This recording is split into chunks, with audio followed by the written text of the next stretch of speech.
로마서 15장 강의하도록 하겠습니다. 로마서 15장의 주제는 복음, 제사장적 삶입니다. 강한 자의 책임에 대해서 14장에서 시작이 돼서 15장으로 이어지고 있습니다. 15장 1절을 보면 믿음이 강한 우리는 믿음이 약한 사람들의 약점을 돌보아 주어야 합니다. 우리는 자기의 좋을 대로만 해서는 안 됩니다. 여기서도 굉장히 중요한 신앙의 원리를 발견할 수 있습니다. 내가 옳더라도 내가 맞다고 할지라도 그 내가 옳고 맞다는 사실을 이해하지 못하는 사람들의 그 연약한 믿음의 관점에서 우리가 그들을 보아야 하는 겁니다. 이거 여기서 표현이 우리는 자기 좋을 대로만 해서는 안 된다는 거죠. 그러니까 이게 어떤 사회적 약자, 경제적 약자면 돌보는 게 맞는데 믿음이 약한 사람들은 이 사람들까지 고려해야 되는가? 왜냐하면 믿음은 강해져야 되는데 교회가 강한 자들 중심으로 가야 되는데 그렇지 못한 것이 맞는가라고 생각하는데 사도 바울은 그렇다라고 이야기합니다. 그래서 자기에게 좋을 대로 하는 것 이거를 뭐라고 표현을 개역 성경에서 합니까? 자기를 기쁘게 하지 않는다. 이런 개 표현을 합니다. 예, 상대의 약점은 비판의 이유가 아니라 돌봄의 이유다. 근데 이게 참 어려워요. 미성숙한 사람들, 내 말을 이해하지 못하는 사람들, 깊은 신앙의 단계가 오지 못하는 사람들 끝까지 붙잡고 돌보기가 참 힘들어요. 그런데 예수께서 그렇게 하셨어요. 이사야서 53장 4절에 보면 그는 실로 우리의 질고를 지고 우리의 슬픔을 당하였거늘 우리는 생각하기를 그는 증거를 받아 하나님께 맞으며 고난을 당한다 하였노라. 그가 찔림은 우리의 허물 때문이요 그가 상함은 우리의 죄악 때문이다. 그가 징계를 받으면 우리는 평화를 누리고 바꿔 말하면 내가 채찍에 맞음으로 그들이 나음을 받았도다 할 수 있는 그런 마음의 상태를 우리가 가져야 합니다. 자, 그럼 우리가 누구를 기쁘시게 해야 될까? 자신을 기쁘게 하는 게 아니라 이웃을 기쁘게 해야 한다랍니다. 로마 12장 1절에 믿음이 강한 우리는 마땅히 믿음이 약한 자의 약점을 담당하고 자기를 기쁘게 하지 아니할 것이라. 우리 각 사람이 이웃을 기쁘게 하되라고 말합니다. 이웃을 기쁘게 하는 것. 예수께서도 자신을 기쁘게 하지 않으셨다는 겁니다. 로마 15장 3절 그리스도께서도 자기에게 좋을 대로만 하지 않으셨습니다. 성경이 기록하기를 주님을 비방하는 자들의 비방이 내게 떨어졌다 한 것과 같습니다. 어, 이런 원리입니다. 그래서 주님은 그분처럼 자신을 기쁘게 하기 위해 살지 않는 사람에게 위로와 소망을 주십니다. 본문 4절, 15장 4절 무엇이든지 전에 기록한 것은 우리에게 교훈을 주려고 한 것이며 성경이 주는 인내와 위로로서 우리로 하여금 소망을 가지게 하려고 한 것입니다. 하나님 말씀을 따라 다른 사람, 연약한 사람 붙잡는 사람에게 하나님 소망을 주십니다. 바울도 선교를 위해 자신이 아닌 다른 사람을 기쁘게 하는 삶을 살았습니다. 고린도전서 10장 33절 나와 같이 모든 일에 모든 사람을 기쁘게 하여 자신의 유익을 구하지 아니하고 많은 사람의 유익을 구하여 그들로 구원을 받게 하라. 이게 선교의 원리고 전도의 원리고 목회의 원리입니다. 그러나 너무나 쉽지 않죠. 이런 것을 덕을 세우는 거라고 이야기했습니다. 본문 로마서 15장 2절 우리는 저마다 자기 이웃의 마음에 들게 행동하면서 유익을 주고 덕을 세워야 합니다. 한번 제가 이야기 드렸죠. 이게 오이코도메. 아까 제가 발음을 좀 잘못한 것 같아요. 오이코도메라고 하는 건데 이것은 집을 세우다라는 의미를 갖습니다. 이웃의 필요를 채워주고 성장과 성숙을 돕는다는 의미입니다. 연약한 사람의 신앙이 무너지지 않고 세워지도록 하는 거죠. 그 사람의 신앙이 눈높이에서 결정하고 말하고 행동하는 것입니다. 고린도전서 8장 13절은 그것을 그러므로 만일 음식이 내 형제를 실족하게 한다면 나는 영원히 고기를 먹지 아니하여 내 형제를 실족하지 않게 하리라. 앞서서도 봤는데 다시 한번 인용을 했습니다. 이게 참 연약한 자의 시선에서 수준에서 신앙생활하는 모습의 대표적인 것이죠. 그래서 로마 교회에 가장 필요한 것은 뭐냐면 신앙의 수준을 업그레이드하는 것이 아니고 그들의 신앙의 색깔을 하나가 되게 하는 것이 있었어요. 같은 생각을 갖게 해야 되는 거죠. 5절 인내심과 위로를 주신 하나님께 여러분이 그리스도 예수를 본받아 같은 생각을 품게 하시고 예수를 본받아가 카타 크리스톤 예수인데 예수를 따라감으로써 예수의 생각으로 하나가 되는 거죠. 쉽지 않습니다. 너무나 어려운 일이죠. 같은 마음으로 같은 말까지 하라고 합니다. 한 마음과 한 입으로 하나님 곧 우리 주 예수 그리스도의 아버지께 영광을 돌리게 하려 하노라. 하나님께서 바라시는 것은 어느 지교에 집중된 성장이 아니라 우주적 교회의 통일과 성숙이라는 겁니다. 그것이 하나하나가 모아져서 우주적 교회를 이루어 갈 수가 있는 거죠. 그래서 로마 교회에 당장 필요한 것이 뭐냐? 서로를 받아들이는 것이었어요. 왜냐하면 그리스도께서 우리를 받아들이셨기 때문에. 7절. 그러므로 그리스도께서 하나님의 영광을 드러내시려고 여러분을 받아들이신 것과 여러분도 서로 받아들이신 것과 같이 여러분도 서로를 받아들이십시오. 근데 이게 그냥 받아들일 수 있는 사람이 아니라는 거예요. 전라도 사람, 경상도 사람 받아들인 것 같은, 이북 사람이 남한 사람 받아들인 것 같은 그런 상황이란 말이에요. 생각이 너무나 다르고 신앙의 수준이 너무나 다르기 때문에 받아들이기 힘든 그런 상황이에요. 그리스도께서 우리를 받아 주셨고 또 우리가 하나님께 받아들여졌기 때문에 예, 강한 자는 약한 자를 배려하고 약한 자는 강한 자에게 배워야 합니다. 그런데 서로 다른 생각을 가진 사람을 받아들이는 것은 너무나 쉽지 않다. 그러나 받아들여야 하는 이유가 있다면 그 이유는 그들이 우리가 어, 그들이 그 한 아버지, 우리가 한 아버지를 사랑하는 한 형제 자매이기 때문이라는 원론적인 이야기를 이야기합니다.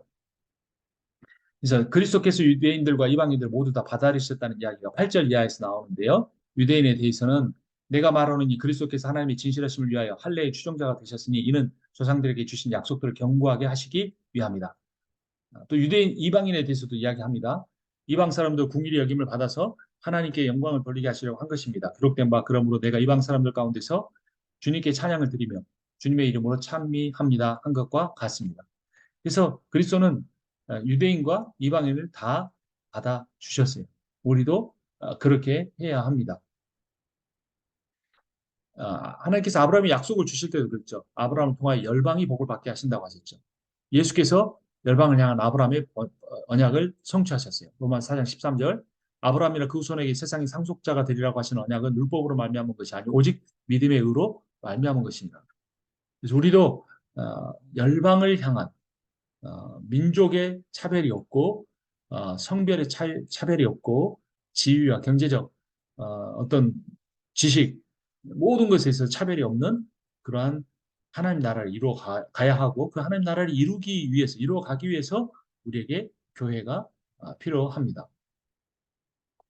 예수로 인해서 유대 민족과 하나가 된 이방 민족의 반응은 즐거워하는 것이고 찬양하는 것이고 통치받음이고 소망을 갖게 됩니다. 이게 10절부터 13장의 이야기로 계속해서 나옵니다. 13절만 읽어보면 소망의 하나님이 모든 기쁨과 평강을 믿음 안에서 너희에게 충만하게 하사 성령의 능력으로 소망이 넘치게 하시기를 원하노라. 자, 이 13장, 5장, 15장, 13절의 말씀이 로마서의 거의 결말에 관한 내용입니다. 로마서의 가장 서론이 된 말씀은 뭐냐면 로마서 1장 16절이었어요. 내가 복음을 부끄러워하지 아니하노니 이 복음은 모든 믿는 자들에게 구원을 주시는 하나님의 능력이 됨이라 라고 시작을 했는데 이제 마지막에서는 뭐라고 말합니까? 성령의 능력으로 소망이 넘치게 하시기를 원하노라. 이게 복음의 능력이 우리에게 결론적으로 가져다 주는 상태예요. 그래서 제가 로마서의 주제는 이신칭의가 아니고 그러니까 율법을 지킨 것이 아니라 믿음으로를 말하기도 하지만 그 믿음으로라는 말의 의미가 뭔가는 이신칭이라는 말로는 다 설명이 될 수 없고 뭐다? 이신칭영이라고 말할 수 있어요. 아니 이영칭의 성령으로 말미암아 의롭다함을 받는다는 거예요. 그러니까 사실 믿음을 갖는 것도 거듭남도 성령의 역사잖아요. 성화도 성령의 역사예요. 그래서 근데 이신칭이라고 하면 어떤 잘못된 오해가 생길 수 있냐면 내 믿음이에요. 내 믿음. 내가 믿어야 되는 거예요. 내가 강력하게 나는 믿습니다. 그리고 그 믿음이라는 것도 좁혀진 뭐냐? 그 믿음의 내용, 즉 지식을 갖고 있음을 믿음으로 착각하는 거예요.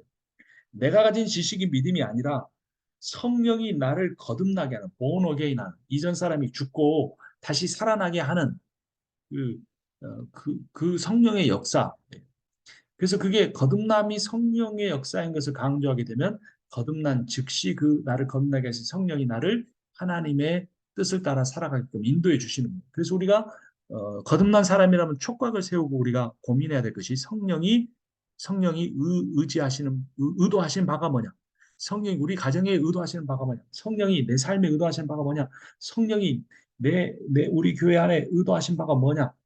이것을 민감해야 돼요. 그렇지 않으면 내가 판단의 주체가 됩니다. 그리고 물론 내 안에 지식은 있어요. 성경 지식이 있어요. 믿음도 있어요. 하지만 그 믿음이 실제가 되게 하는 것은 매우 매우 영적인 거라는 거예요. 매우 영적이에요. 그래서 수많은 지식을 갖고 똑같은 지식을 갖고 있음에도 불구하고 영에 의해서 인도되는 사람과 영에 인도되지 않는 사람의 삶의 과정과 결말은 너무나 다르다. 그런데 이 영을 따라 사는 것이 너무나 쉽지 않아요. 성령을 따라 사는 것이 쉽지 않아요. 그래서 사도 바울이 내 안에 선을 행하는 의지가 있지만 이것을 행하지 않고 내가 원하지 않는 악을 행한다고 하는 게 뭐냐면 결국 성령의 인도하심을 받지 않고 내 믿음, 내 의지, 내 고집, 내 출신 신학교, 내 어떤 그 신학교 백그라운드에 내가 종속돼 버려서 내 삶의 경험에 종속돼 버려서 우리가 이 성령의 그 역사를 우리가 경험하지 못하는. 그래서 로마서 1장 16절에 내가 복음을 부끄러워하지 않는다. 이 복음 모든 민자의 구원을 주신 하나님의 능력이다. 그랬는데 이 모든 민자의 구원을 주신 그 하나님의 능력의 복음이 되게 하는 것은 뭐냐? 성령의 역사다. 그 성령의 역사가 성령의 능력이 우리에게 참 소망이 넘치게 한다. 이것이 로마서 15장 13절에 로마서의 결론이고 이 로마서 15장 13절이 로마서 1장 16절과 이 그 수미 쌍괄 이렇게 시작과 결말의 그 이야기가 되는 겁니다. 그래서 여기서 이제 로마서 15장 16절, 아까 13장까지가 로마서의 어떤 하나의 결론이 된다고 그랬는데 14, 15 장은 로마 교회 구체적인 상황이라고 그랬는데 그 14장, 15장과 16장, 16절까지가 또 하나의 로마 교회에 대한 구체적인 이야기의 결론으로 끝이 납니다. 그리고 이제 그 이후에는 이 사도 바울의 이야기, 그 인사가 나오는데요. 사도 바울이 편지를 쓴 목적이자 인사말에 대해서 이야기하는데 로마 교회 성도들이 부족하기 때문에 쓴 것이 아니다. 뭐 이런 이야기 합니다. 그래서 칭찬해줘요. 너희는 지식이 많았고 능히 서로 권할 수 있는 자 나 다 알아. 아주 훌륭한 사람이야. 뭐 이런 이야기 합니다. 단지 나는 그 은혜로 복음이 뭔지 다시 한번 정리해 주려고 하는 거야. 너희가 다 모든 면에 부족해서 그런 게 아니고. 그래서 15절에 그러나 내가 너희로 다시 생각나게 하려고 하나님께 내게 주신 은혜로 말미암아 더욱 담대히 대략 썼다. 이게 옛날 성경에는 대강 썼다고 그랬는데 이 대강이라는 말은 좀 부정적 의미가 있죠. 그게 아닙니다. 아주 정확하게 썼다 이런 의미입니다. 또 사도 바울이 그 쓴 목적은 은혜로 이방인 선교를 하기 위한 것이었어요. 16절에 이 은혜는 곧 너로 이방인을 위하여 그리스도 예수의 일꾼이 되어 하나님 아버지의 한 하나님의 복음의 제사장 직분을 하게 하사 이방인을 제물로 드리는 것이 성령 안에서 거룩하게 되어 받으실 만하게 하려 함이라. 자, 바울은 제사장이 되고 이방인은 제물이 돼요. 좀 무시무시하죠? 근데 로마 12장 1절을 우리가 기억해 봐야 합니다. 너희 몸을 하나님 기뻐하시는 거룩한 산재물로 드리라. 이때 너희의 몸은 살을 의미하는 사륵스가 아니고 인격을 의미하는 소마다 그 말씀을 드렸어요. 그러니까 이 로마서 12장 1절의 내용을 가지고 로마서 15장 16절을 보면 사도 바울의 제사장 직분이 뭔지를 알 수 있게 되는 거예요. 이방인을 제물로 바친다는 말은 이방인의 그리스도인으로서 인격이 하나님 앞에 향기로운 삶의 제물이 되게 해라. 이런 의미인 거죠. 이게 사도 바울이 자기 자신의 정체성을 말한 겁니다. 왜 편지를 썼는가의 의미이기도 하죠. 이방인 선교하려고 한 것이다. 로마 교회도 튼튼히 세우고 로마 교회의 재정적 후원, 영적 기도를 받고 서바나로 가서 스페인으로 가서 복음 증거하다가 선교하다가 죽는 것이 내 꿈이다. 이런 이야기를 한 거죠. 자, 바울의 이방인 사역은 떤 것이었는지 17절 이하에서 나오는데요. 18절에 보면 17절에 뭐 성령의 역사다. 뭐 이런 이야기하고 18절에서 그리스도께서 이방 사람을 복종하게 하시려고 나를 시켜서 이루어 놓으신 것 밖에는 아무것도 감히 말하지 않겠습니다. 그 일은 말과 행동으로 표적과 이적의 능력으로 성령의 권능으로 이루어졌습니다. 첫 번째는 사역이에요. 말과 행위. 근데 그 사역이 어떻게 된 겁니까? 기적, 또 성령의 권능으로 말하면 사역으로 이루어졌다. 이런 얘기합니다. 그래서 사도 바울이 어떻게 다니니까 예루살렘으로부터 행하여 일루리곤까지 그리스도의 복음을 편만하게 증거했다라고 이야기하죠.